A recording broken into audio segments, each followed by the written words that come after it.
What's up guys, and welcome back to our Global Force Wrestling save. As you can see, unusually, our next episode of Global Force Wrestling Shockwave is already all booked. And that's because my OBS decided not to record it properly the first time. So I'm having to record it again. Yay! And I saved all the booking I did. So I'll run down each part and explain what's going on. Now, the big bit, yes, that I want to cover, you've probably noticed that there might be some new names there, is, dun dun dun dun dun, we're having a tournament at our next show. I can hear the oohs and ahs of the crowd in my mind. Yes, the Global Cup of Wrestling will be taking place at our next event, which is called the GFW World Cup. I'm going to actually rename it to Global Cup, given I called the title that, but I can't do it here obviously. Let's look at our teams. It's trios, so representing the Bullet Club USA. They're vaguely by country, but not really. Sort of like it's closer to the Lucha Libre World Cup than like the World X Cup was back in the day, if you can remember that in TNA. So, Bullet Club USA, Kenny Omega and the Young Bucks, English Monsters, which is Mastiff, Rampage Brown and Shaw Samuels, Japanese Legends, Jushin Liger, Tiger Mask 4 and Ultimo Dragon, Los Perros de Mal, Perro Aguayo Jr., Pentagon Jr. and Halloween.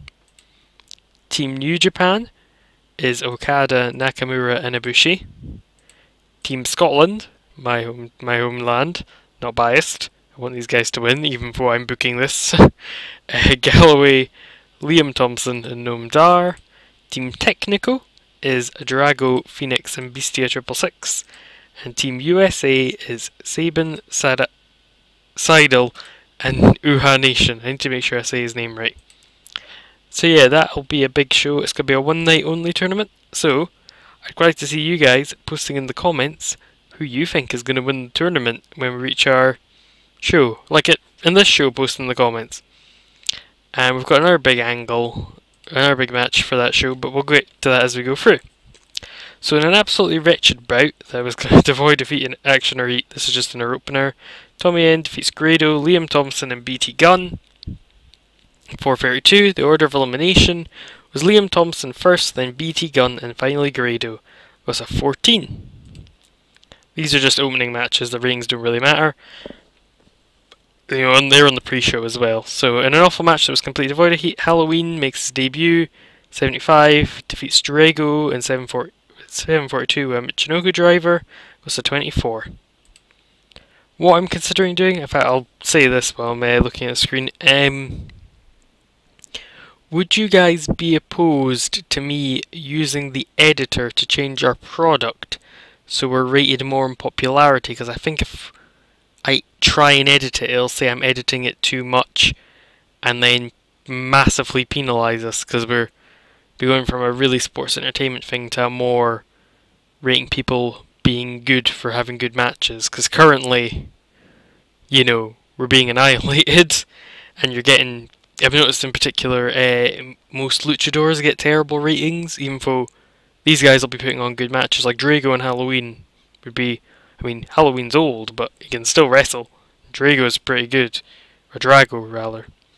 But, you know, there's a lot of folk in particular I've noticed that way. This, for example, an awful match that was complete in an awful match. Really? Jushin Liger and Kenny Omega is awful. I really dislike this mod sometimes. It was completely devoid of heat. Jushin Liger defeats Kenny Omega in 1821 with a Crash Thunderbuster. It was a 32. And the match had solid in action, but not much in the way of heat. Okada defeated Zack Sabre Jr. in 1816 by pinfall by Rainmaker. Okada makes defense number 1 of his GFW United States Heavyweight title. So Okada's going to be defending the belt every week just like Drew was. So he'll probably face some folk that he's going to be facing in the World Cup when he competes for New Japan. Obviously, at the World Cup show he's not going to be competing, because he'll be in the... he won't be defending his US title because he's competing in the tournament. An awful match that was completely devoid of heat. Perro Aguayo Jr. defeated Kota Ibushi in 7:35 by pinfall, legally using the ropes for leverage, and I got 29. Jim Ross books a 6-person tag team match that we'll see. Well, it's just a 6-person match, to be honest. We'll take that a little bit out. That we'll see AJ Styles, Alberto El Patron, and Jeff Jarrett take on Matt Hardy, Rhino, and not at F7, Samoa Joe. And given how we have a almost undisputed champion in the form of Brock Lesnar at the moment, we are going to need rankings to decide who is going to be facing that man, which is why this match will be elimination. Oh my god, how exciting is that? Alberto, Jarrett, Hardy, Rhino, and Samoa Joe all in one match for the #1 contendership to whoever wins Rey Mysterio and Brock Lesnar. But I think it's obvious who's going to win that. And the match had some good action, but not much of the heat. Nakamura defeats Seidel in 7:44 even, by pinfall while Beaumier got a 47. That's hyping up our World Cup storyline. That's not that good, to be honest. I'm getting really a bit frustrated with this mod to just like I feel like it really underrates everything. Like, I feel like a 66 for that promo is quite bad. I feel like that's bad for that match. I feel like everything is like about 10 points off where it should be. Personally, that's my opinion anyway. The match had some good action and average heat. Alberto defeats Matt Hardy 11:39 by submission by cross arm breaker, and that got us at 64. Paul Heyman talks to Brock Lesnar backstage. That got us an 84. See, I feel like a Brock Lesnar section should get more than a B+. To me, a B+ is like a, you know, Dolph Ziggler section. No, in fact, no, Dolph Ziggler's not as good anymore. Like, who do I like at the moment?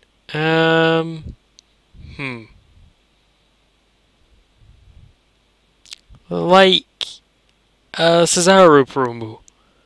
No, Cesaro promo should be slightly lower than B+. I don't know.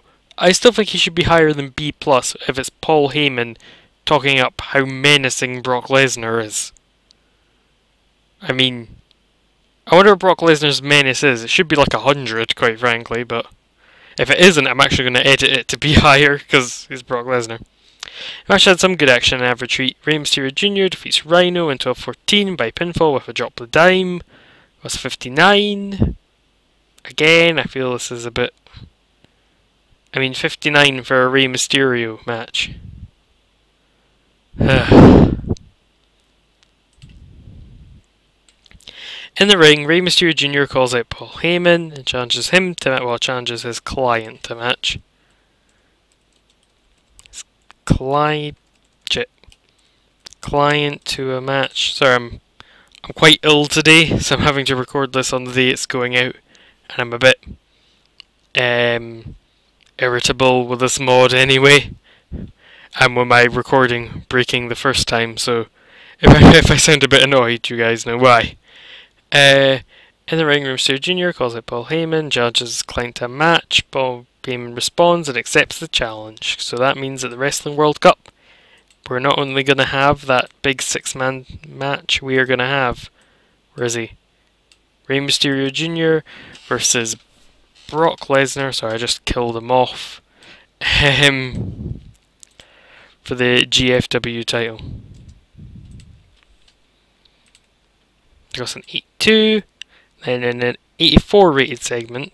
So, you know, Paul Heyman improvising is not as good as Brock Lesnar showing up. I'd argue that's debatable. Brock Lesnar attacks Rey Mysterio Jr. and that got us an 84. And that whole show got us a 65. What was the lowest rated second segment? Paraguayo and Kota Ibushi.